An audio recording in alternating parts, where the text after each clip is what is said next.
Assalamualaikum warahmatullahi wabarakatuh. Selamat siang Bapak Irwan Harahap selaku dosen pengajar ilmu pengantar ekonomi.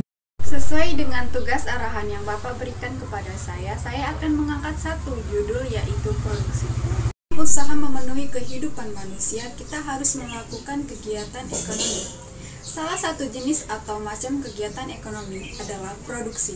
Merupakan kegiatan menghasilkan barang maupun jasa atau kegiatan menambah nilai guna atau manfaat suatu barang.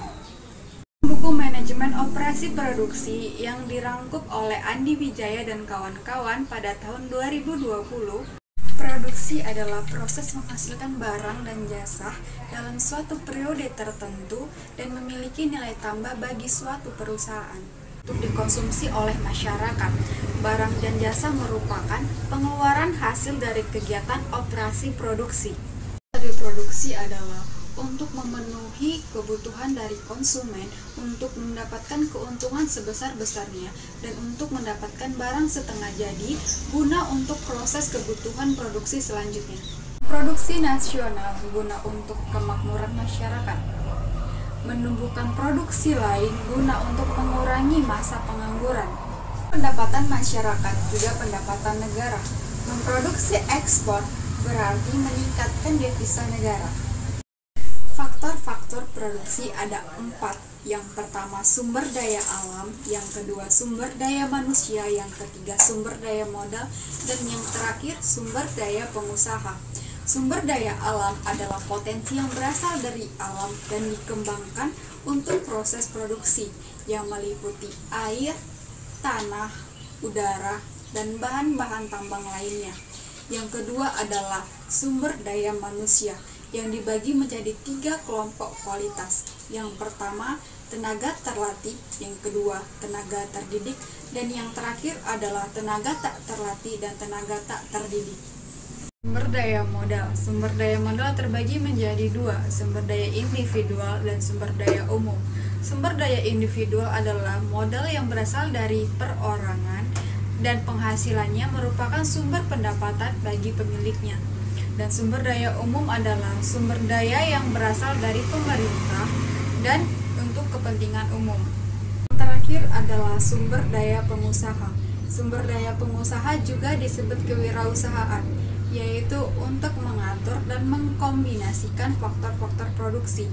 Pengusaha harus memiliki kemampuan merencanakan, mengorganisasikan, mengarahkan, dan mengendalikan usaha. Dalam pengertian produksi, terdapat 3 unsur penting, yaitu input atau faktor produksi, yang kedua output atau hasil produksi, dan yang ketiga adalah nilai tambah atau daya guna.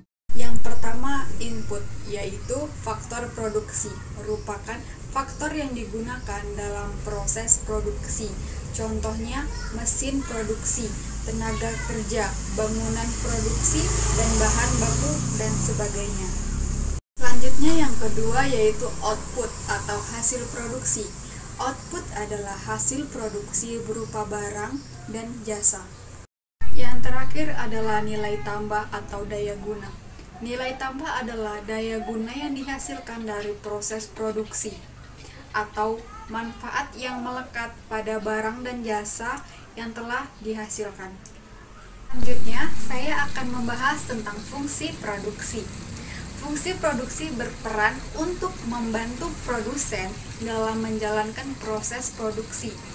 Menjalankan proses produksi, maka fungsi produksi menggambarkan sistem output maksimal yang dihasilkan dalam suatu input tertentu.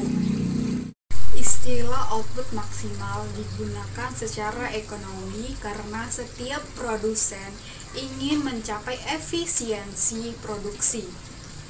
Kesimpulan yang saya ambil dari judul produksi adalah produksi sangat berperan penting dalam kelangsungan hidup manusia.